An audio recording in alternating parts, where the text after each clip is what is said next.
Hello and welcome along to a very special episode of this FM19 story, The Head Coach with me, Daniel. We're 10 years on from the end of our career and we're looking to see how the footballing world's progressed, how the sides that we managed in our career got on and how they're doing now in the future, and also some of the key players along the way. How are they doing? Are they progressing well? And did they have the careers we expected them to? We'll also have a look at things such as the biggest ever transfer. Has anyone eclipsed the Neymar deal in real life a couple of years ago? We're now in 2041, so there's been plenty of time for that to happen. And we're going to start with the clubs that we managed in our career, and we'll try and go through in chronological order. And as we go through the episode, if there's anything I miss out and you do want to see it in the future, then let me know down in the comments, and we can always do a part 2 next week, just to meet out a few more players and a few more clubs and leagues. I've got rid of some of the other leagues in Europe we had loaded during the series, just because the holidaying was taking too long, but we've got all the ones that we've managed in loaded, as well as some of the other big ones. So hopefully we'll be able to cover most things, and this episode probably will be a bit longer as a result. But if you want to see anyone or anything else, then let me know and we will do another one next week, even if it's a little bit shorter, just to show you how the ones you want to see are getting on. The other quick disclaimer before we start, because this is going to be quite a long episode with quite a lot of information in, it will probably be recorded in 2 or 3 parts, so don't be alarmed if my voice changes halfway through. And then obviously from tomorrow we've got schedule changes on the channel. The Torquay series part of the furniture will run 5 consecutive days each week, from Sunday to Thursday at 4:30, and that will continue until the release of FM20. But let's crack on with the clubs we managed in our career. They were always going to be the most important parts, so we'll start with our first ever team, Hemel Hempstead, and we can see that they're still in the National League South. It looks like they were in the National League last season, having gained promotion via the playoffs, and then they got relegated instantly. Of course in this series we didn't have a good time with them, but they are a great club in real life. I've already been to watch one this season. It's a really decent ground and fairly reasonable prices, so we certainly wish them the best, even though they treated us badly in this one. We're going to go and have a look at the playing staff, just to see if they've got any valuable ones. We wouldn't expect so at this stage, and of course there won't be any players we're familiar with, as we're nearly 25 years in the future from when we were sacked by the club. But they have been a bit of a yo-yo team. They briefly had 3 years in the National League, finished as high as 11th one of those seasons, the year after they won the National League South as champions. So they have had a couple of good times there, but generally it's been very consistent. Around the playoffs in the Vanarama National League South has generally been where they've performed to. So that's not too bad. We didn't expect much more. I guess we should just go and check they haven't won any competitions. They were runners up in the FA Trophy 6 years back, so that's a pretty impressive feat for them. Obviously they were probably in the National League at the time, but still they weren't one of the biggest clubs there, so a really good achievement to get to Wembley. Let's move on to Dungannon Swifts. Obviously our first step out of England. We have now taken the Northern Irish League off, so we're not going to know too much about how they've got on. It's one of those leagues we were only in for a short matter of time, and if we go to the competition screen, they haven't won the Northern Irish League, and it doesn't look like they've won any of the cups. In fact, look at that, they were the winner of the second tier last summer, so it must have just been promoted back to the Premier League, and considering we got sacked for being 10th, that's a little bit strange to see. A couple of wins in one of the regional cups, but nothing in terms of the national competitions. So no real surprises there. We've got the 2 early failures in our career out the way, so let's go and have a look at where it all started to go right. Slough Town, who are no longer in the National League South, it looks like they're back down to the regional leagues. What's happened here? 22nd in the National League South, and then 20th 2 years later, so they've been yo-yoing between the two for a couple of years, but look, they did have a spell in the National League. They were relegated after promotion, they had 3 years in the National League, and then they got promoted straight after getting relegation, but unfortunately bounced back down again. So a little bit of a yo-yo club, and it seems to have all gone wrong for them in recent years. Again, we'll go and have a look at the competition screen. They haven't won anything aside from the National League South, but for a club of this size, that's a really great achievement, and it's good to see that they've done pretty well. It's of course a shame that they have slid down in the end, but certainly nothing to be ashamed of. If we move on to our next one, our first Football League club, that was Stevenage, of course very local to me in real life. They're now down in the National League relegation zone. I know it's only the very start of the season, but thankfully the league season hasn't started yet, so we don't need to worry about that one quite so much. But even so, it has been a bit of a fall from grace. Obviously this was the season we were in charge, taking them up in 7th place to League One. They had a couple of years there, including the one where we started them off well, before being relegated in bottom place in League One. They had a couple of seasons where they almost came down. In fact, the year after they came down from League One, they only finished one place above the relegation zone, and again in the bottom half the year after that, before a second place finish took them back up, and 2 more years in League One. But then relegation narrowly this time, 3 more years in League Two, and just a year after finishing in 8th place, they then got relegated in 2nd from last. Since then they've been stuck in the National League, gradually moving down until the last couple of years, where they've recovered and finished in 10th place, but they haven't looked like getting promoted. Of course it's still too early for there to be anyone there we recognise, but plenty of players with a decent value, and a very young squad. I don't know if maybe they've had financial troubles, their finances are rated as insecure, but in terms of their history, let's look for competitions. Runners up in League Two, which we knew already. They've won the FA Trophy 2 more times since we've been holidaying in this career, but nothing really of massive note, and that FA Trophy final may have been that one that we mentioned before actually, so let's just go and have a look at the FA Trophy. Not a competition we'd normally focus on, I just want to go and see the finals, so let's go and have a look at the history of the competition. If we go to the stages and then final, and we can go back from year to year. So last season we don't need to worry about, as Stevenage were in there again. In 35 it was Stevenage v Hemel Hempstead. Stevenage won it after extra time, 2 of our former clubs going head to head. I thought it was the same year, but we've managed to just confirm it. So disappointment so far among the 3 or 4 clubs. We've not really had anyone that's in a league higher than we expected. They're just tending to struggle to stay where they are, or have gradually gone down in the pyramid. Let's move on to one that should go slightly better though. After Stevenage we went to Barnsley, the Championship club who we took up towards the Premier League and left them on the verge of the title. They threw it away and finished 2nd of course, and then we faced them in the Premier League with Newcastle. They had a relegation and then a few more years in the Championship, but they're a well run club so they came back up. Then loads of years in the Championship again, but look at the last 4 years. They've been promoted automatically twice to the Premier League, and unfortunately on both occasions they've been relegated. But they must have a decent squad as a result. Claude Makelele's in charge there now.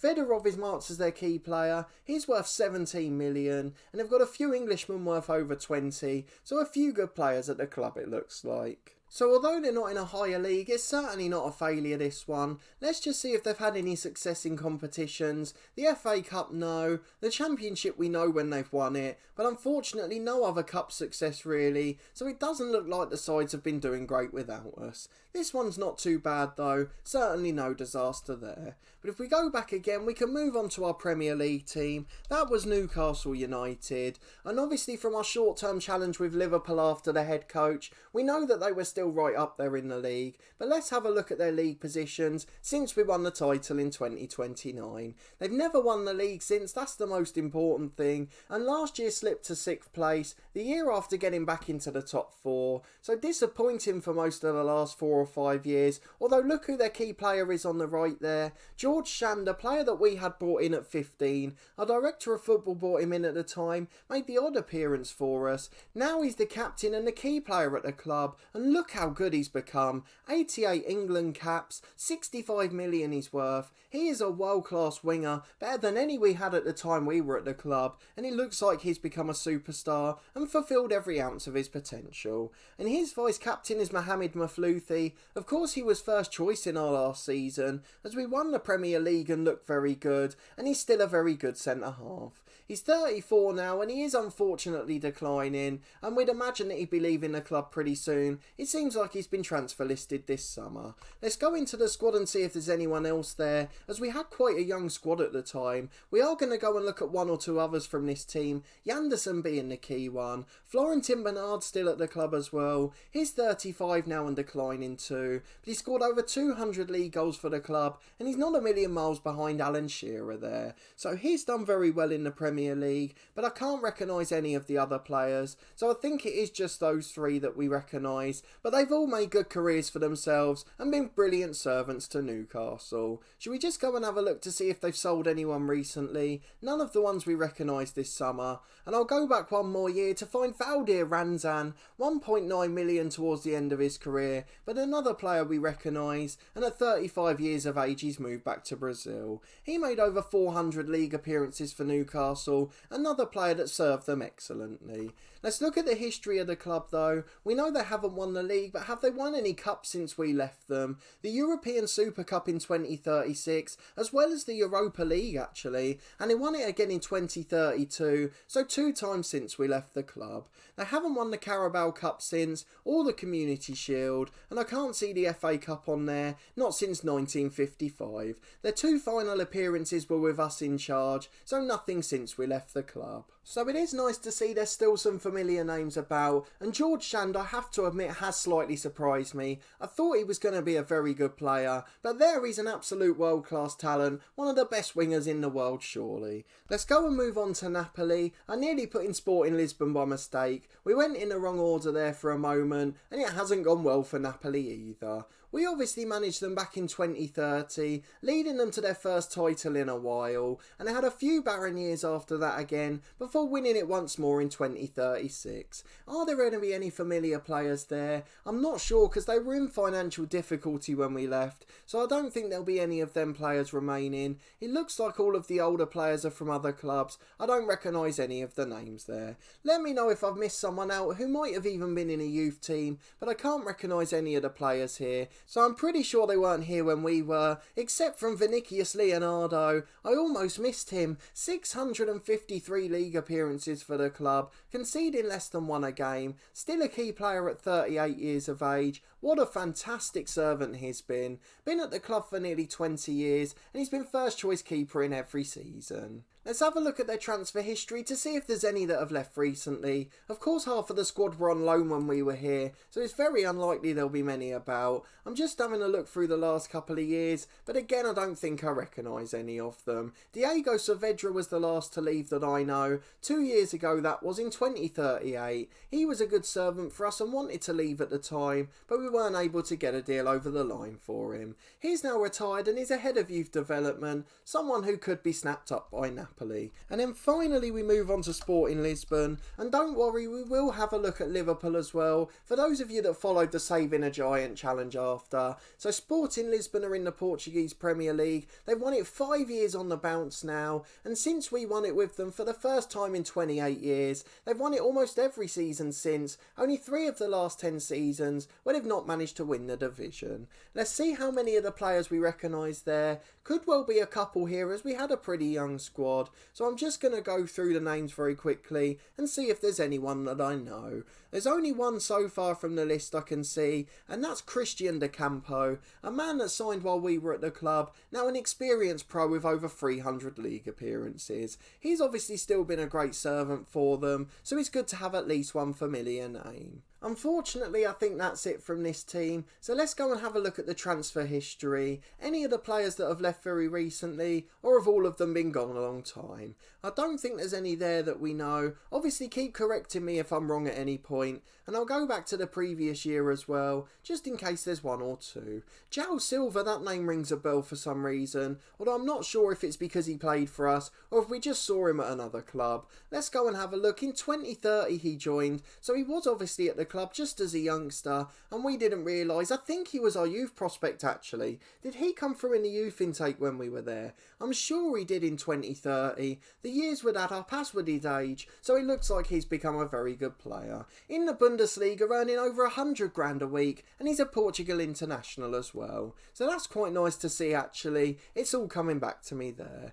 I didn't check with Napoli whether they'd won any cups. We'll go and do that in a moment for them. But let's check with Sporting quickly as well. In addition to the Portuguese Premier League, they've won the Portuguese Cup 4 times. The only domestic competition we disappointed with them, and in the League Cup they've won 5 times since, and it also looks like they've won the Super Cup a number of times, 6 occasions in fact I think that is, so they've had brilliant success all around, although they haven't managed to do anything in Europe. Let's go back to Napoli for the same screen, just because we forgot to check with them, to see if they've been winning any of the cups as well, as Italy's obviously a well-ranked league now. So let's go and have a look at the competition screen for them. They obviously won Serie A one more time, and they won the Italian Cup twice more as well, and it looks like they've won the Super Cup 3 times. What else have they won down here? Anything of recognition? Unfortunately not, no success in Europe, so it has just been domestic for Napoli. So they're all the clubs we've managed in the past. Of course, the other thing we want to do is go and look at the English football pyramid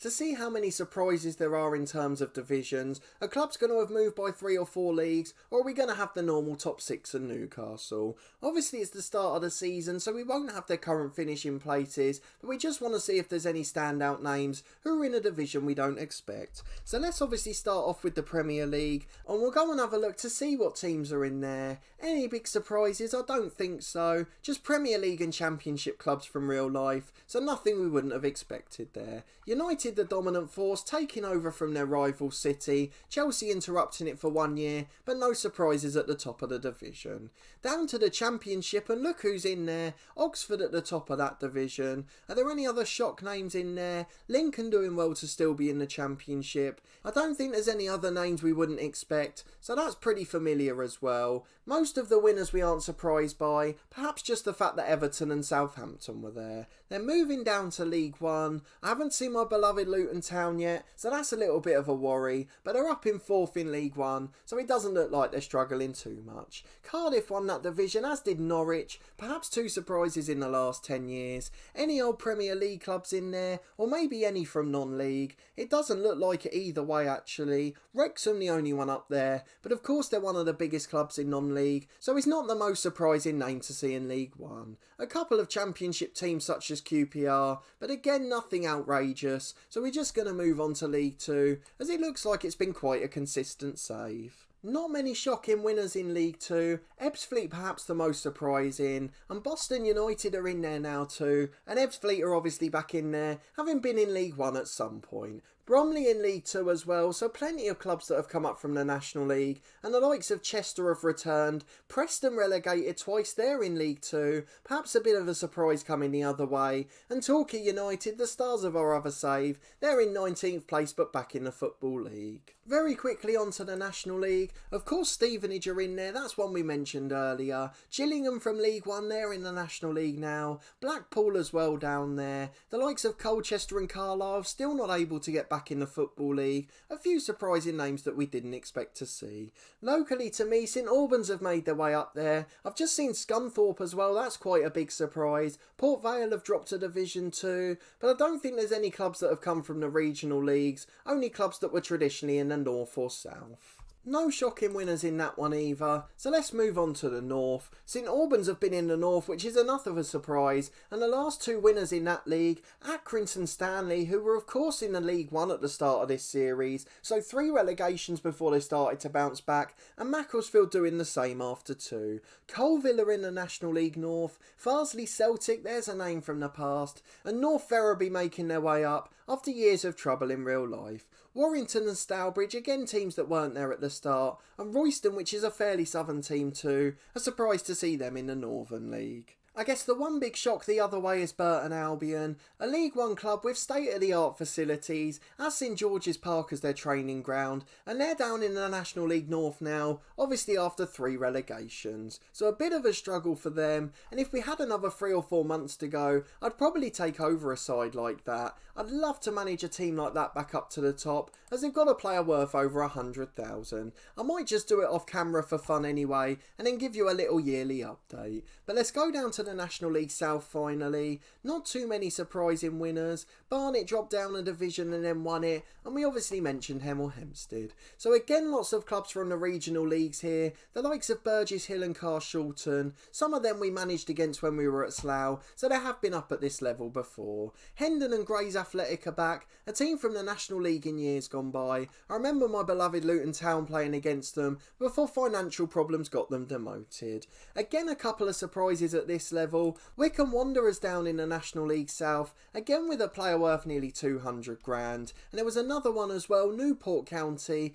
They've come down from League 2. So a couple of surprises at that level, perhaps more so than the other leagues, but again there's no real massive shocks there, like a Championship club coming all the way down. I think Burton and Wycombe are the closest we're going to get. So finally in England, let's look at the FA Cup. We just want to see if there's been any really surprise winners. It looks like it's been most of the big boys there, Watford winning one as well, and Everton breaking through 2, but aside from that it's the traditional top 6. Let's look at the Carabao Cup while we're here. Wolves have managed to win that, but again they're the only team that have broken the dominance of the top 6 as they continue to win these trophies. Let's go and have a look at the Champions League. That's obviously one of the other ones we're keen on. We want to see who's been winning these competitions and if anyone's been able to stop them. So if you were wondering why we wanted to manage Lille towards the end of our career, you can see why here. They've continued their dominance. They've been winning it 4 of the last 7 years, and they'd won it a couple of years before that as well. A world-class side, and the French league tends to be dominating,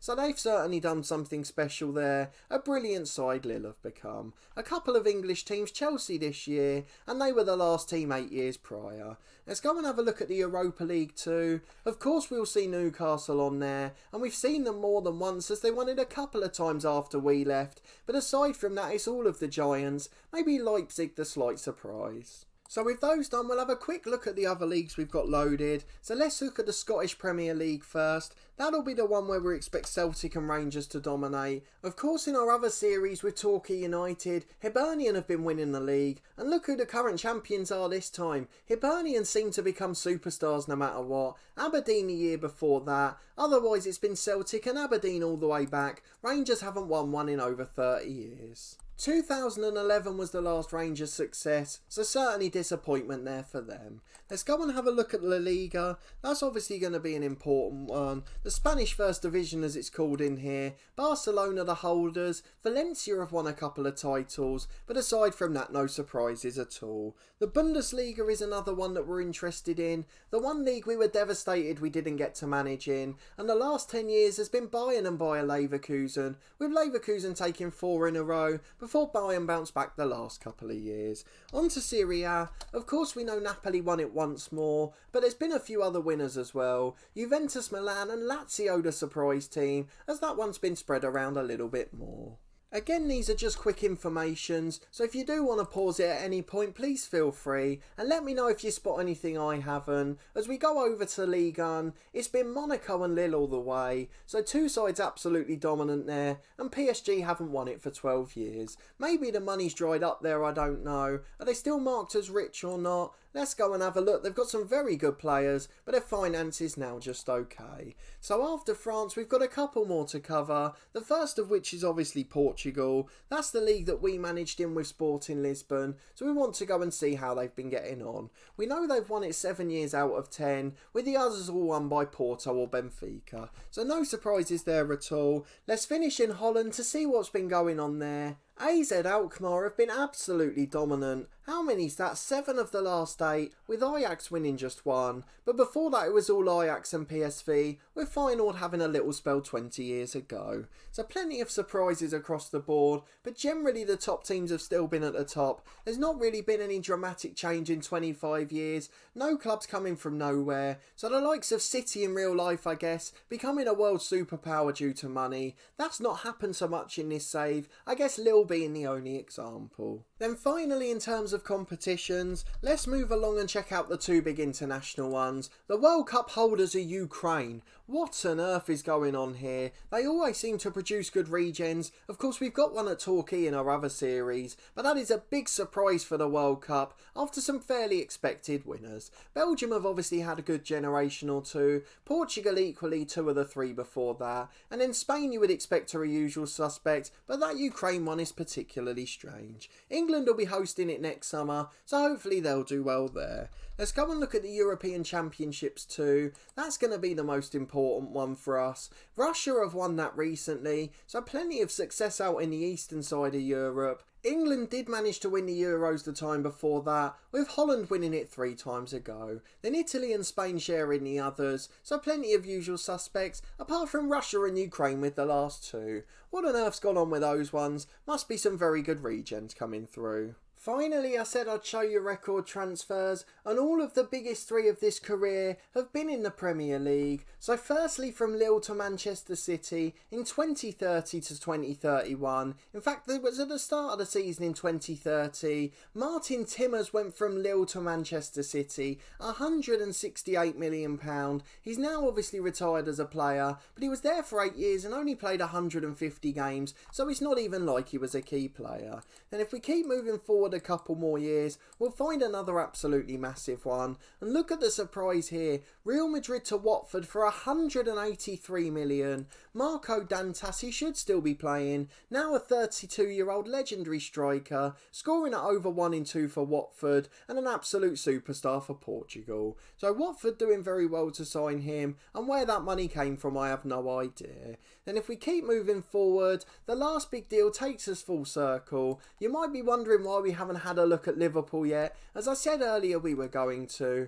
But 2 years ago, they made the biggest transfer of this series, 189 million, to sign Ilias Longley from Arsenal. Let's go and have a look at him, just to see the impact he's had. He's a 24-year-old elite right winger, and to be honest, he looks very good, but he certainly doesn't look like a world beater. For example, he doesn't look as good as George Shand, so he seems to be a little bit overpriced. He scored 10 goals in 54 appearances for Liverpool, so let's go and see how the club are getting on.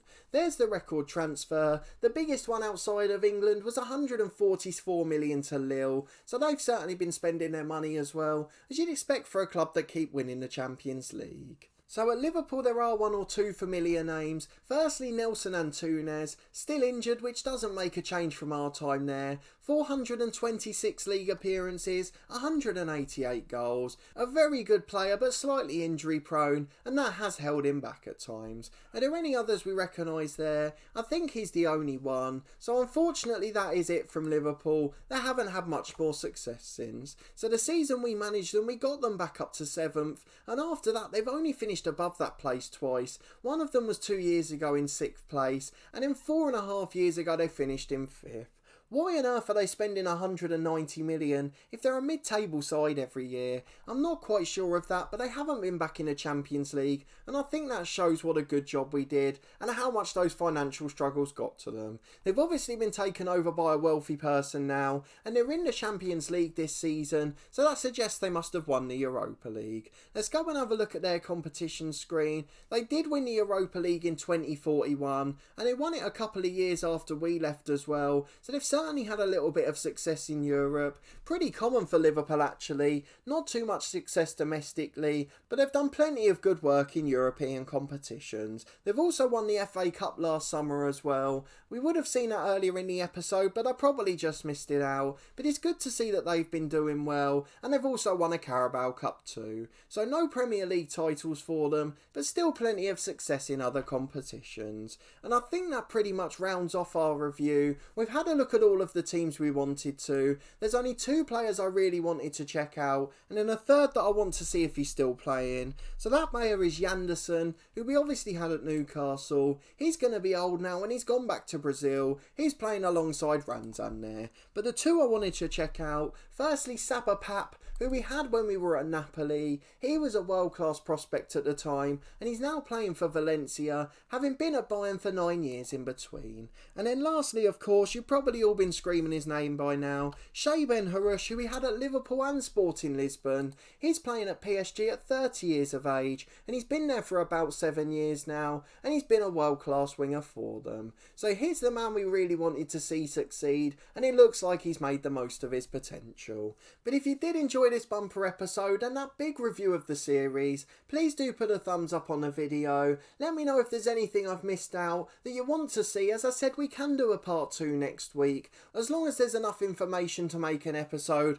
I'll of course be happy to do so. So are there any other players from the last couple of years that you do want to see the profiles of, or are there any competitions that I've missed out that you desperately wanted to see? But plenty of good news there. A bit surprising that so many of our former clubs weren't doing well, but a couple of them have had relative success, and the players we've managed have gone on to great things. George Shand's certainly the surprise of the series for me, but let me know if there's anyone else that took your eye. Any of the clubs that have been relegated or promoted. I guess Burton Albion and Wickham as well. 3 relegations into the regional leagues. A couple of surprises on the negative side there. Subscribe to the channel for daily FM19 content from our long-term one club story. We're trying to take Torquay United to the top of English and European football, and it's certainly been a dramatic couple of years in that one. Over the next few weeks, we'll also have news from FM20, the announcements that are obviously imminent about the game, and then of course we'll be sharing our plans, the teams we're looking to manage. I already know what I'm going to be doing for the game, so I'll be giving you that news over the next few weeks. There's also 3 episodes a week from my Cricket 19 career, every Tuesday, Thursday and Saturday at midday, and we're coming towards the end of our Snooker 19 career, that's every Friday at 4:30. But a massive thanks for watching this one, something slightly different, and I hope you enjoyed it, and fingers crossed I'll see you next time tomorrow as we get back to Torquay United and trying to get them challenging for the Premier League and Champions League.